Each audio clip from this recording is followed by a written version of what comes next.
Hi, and welcome to another video by Get It Done Home Repairs. Today's project is going to be a little bit difficult. I'm going to warn you that already. This cabinet, as you can see, I'm not sure of the length of the cabinet itself, but we need to shorten this cabinet down to approximately here so we can put a microwave underneath it. How do you shorten the cabinet to fit in here? Now, obviously, you could go out and buy a replacement cabinet, but the chances on finding the exact same color that you need, the exact same style, are probably going to be slim to none, because as you know, kitchens are, they may have been in for 5, 10, 15, whatever years. It's very difficult to find the exact same one. So we're going to cut this cabinet down so that we can get it to the height we need it, and then we can put a microwave underneath the bottom of it. It sounds easy, and believe me, it's not. It's going to be a little bit involved, to be sure. I did look online, of course, to see any kind of tips that somebody can give about shortening a cabinet, and there really isn't anything out there. So we're going to do it together, and we're going to get this job done, and then we're going to rehang this cabinet too. All right, so first thing we're going to do is we're going to take the cabinet down, and we'll get it into the workshop, and we'll get started on it. Today's project, we're going to be taking this cabinet out of the bank of cabinets that are on the wall here. Now, as you can see, we have a cabinet right and left of it, so we know that they're all attached together. We're going to have screws going in from this point here, probably 3 different screws. You may have more. They're going to be up inside here, screwing in this way, or they're going to be going in this way. So you open up your cabinet doors just like this, and you can see over here we have a couple of screws. We have it here, here, and here. We have screws up the top that actually hold it to a stud inside the wall. We also have screws on this side over here. They're not visible on this side, so we know that they're screwed in this direction here. So we're going to need to take out those 3 screws there as well. And then underneath the bottom here, we're going to find some more screws in here that secure the cabinet to the wall on the very bottom as well. All right, so first thing we're going to do is we're going to make this cabinet a little bit lighter. We're going to take the doors off, and we're going to take the shelves out, so that way the cabinet is not too heavy. All right, so here's an example of what kind of tools we're going to need. Oh, let me just tell you this. Before you do anything, you'll see up on the top here, you'll have some kind of molding around the top of your cabinet as a transition between the cabinet and the ceiling itself. We're going to take this off without damaging it, so we'll pry this off first so that we don't break it by accident when we take it apart. All right, so here's an example of what kind of tools you're going to need to get this job done. We're going to need a pry bar such as this to remove that molding. We're going to use a piece of scrap wood behind it so we don't damage the cabinet itself by putting the marks of this tool into the cabinet. All right, so we need that. We may need a light so we can see what we're doing up there. We're going to use an electric drill. But if you don't have an electric drill, then obviously you can use a screwdriver, a Phillips head, or a flathead, depending on what screws you have in there. And lastly, we're going to have a utility knife. And this utility knife is basically just to scribe along where the molding touches the ceiling, just in case somebody painted it. All right, so enough talking. Let's get in there and let's get this cabinet down, and we'll get started. All right, so now let's take the cabinet doors down, and we'll get started on it. Now, I did not mention this to you before, but there is an electrical outlet in the back of the cabinet itself. We are going to need to remove that outlet cover, and we'll see what kind of a plug is in there, but we'll see that in just a minute. All right, first thing we're going to do is we're going to take these doors off, and we have screws right up here on the hinges. We're going to take out this screw, and we'll take that door off. Hold the door because it's going to be pretty heavy and a little bit awkward. So we'll take these 2 screws out.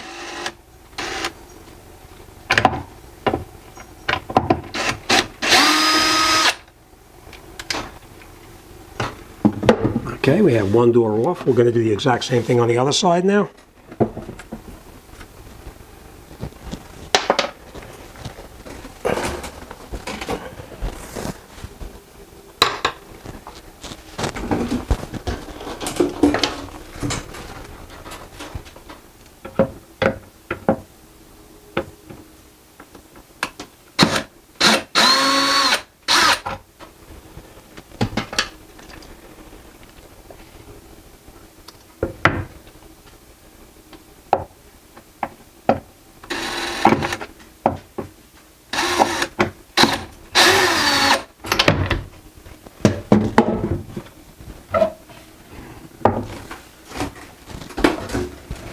And next we're going to take our shelves out, and you just lift the shelf up like this, tilt it, and we just take it out just like that.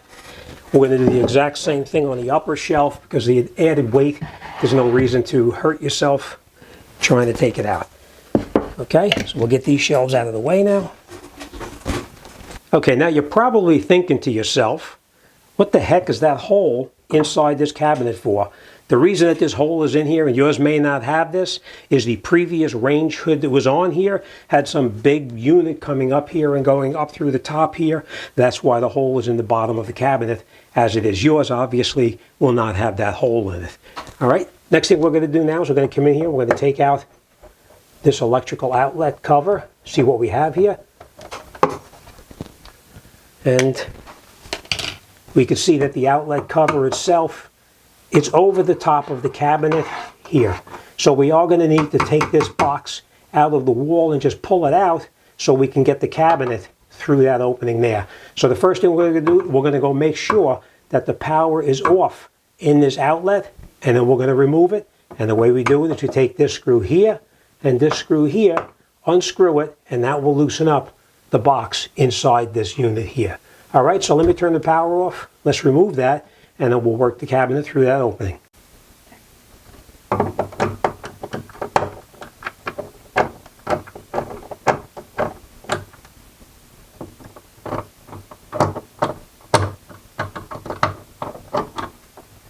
Okay, and then we're just going to take the outlet and just pry it away ever so slightly. We don't want to damage anything.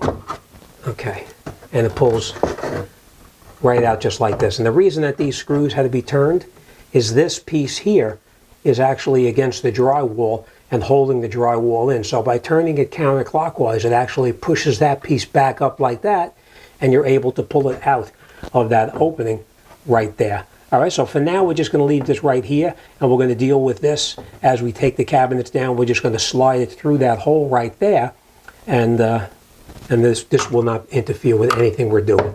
All right, so next thing we're going to do now is we're going to come up on the top over here, and we're going to pry away this molding right up inside here, and we're going to take it off the cabinet, hopefully without damaging it. First thing now we're going to do is we're going to come up here with our, try a screwdriver first to see how tight it is. Okay, and you see we have a little bit of a spot right here that's loose, so let's see what happens when we try to pry it out a little bit, just so we can get in there. As I said, we don't want to damage anything.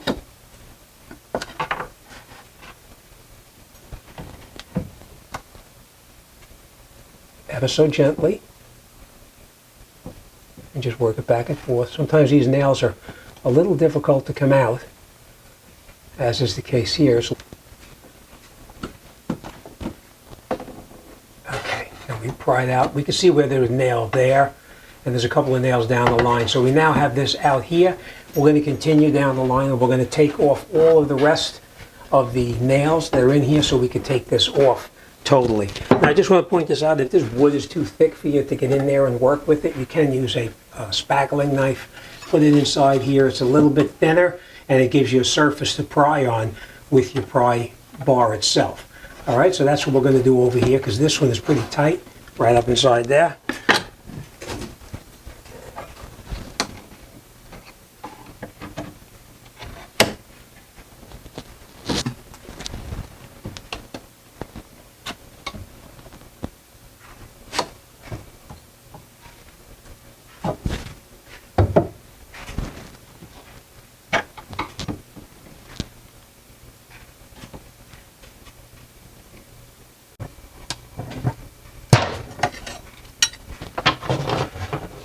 Okay, and now our molding is off. We're going to put this molding in a safe spot.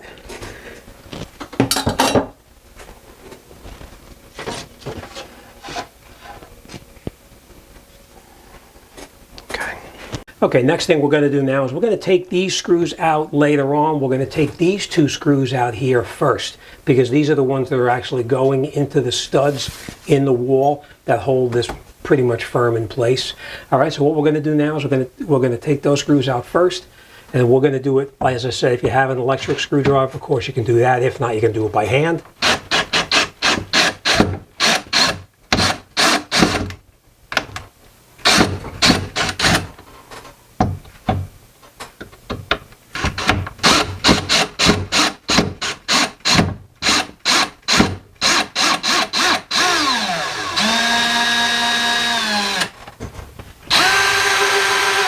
Now we know the cabinet is not going to fall because we took a lot of the weight out of it already, and we also are being held on the right side and the left side. So keep these screws, we're going to need them for later on when we put this cabinet back in.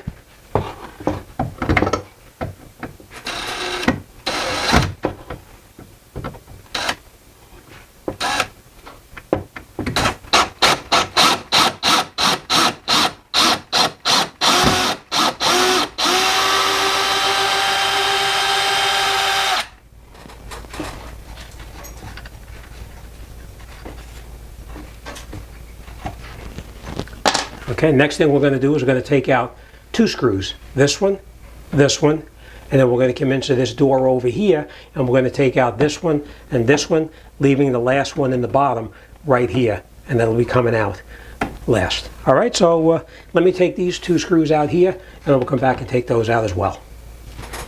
Okay, so we took out those two screws there. We're going to take out these now. We're going to go nice and slow.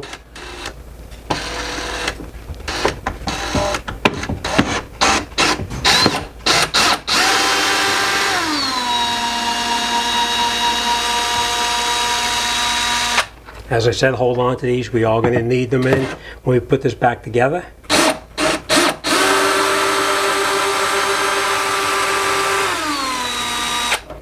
Okay. Now, the only thing holding it in now is this screw and the screw in there. As you can see, the cabinet itself is loose. So we are going to take out the screws and then we'll lower this down. All right, so now we have all the screws out of the right side. We have one screw holding it in on the left side. We're going to take our outlet and we're going to push it through the opening this way here so it's actually out of our way and does not interfere with the cabinet as it comes down. All right, and the last thing we're going to do is going to take out a final screw, hold the cabinet because it will fall once the screw is out.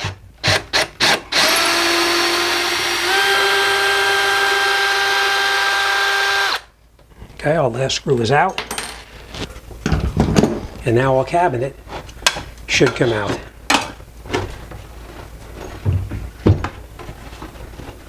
All right, and we'll lower the cabinet down.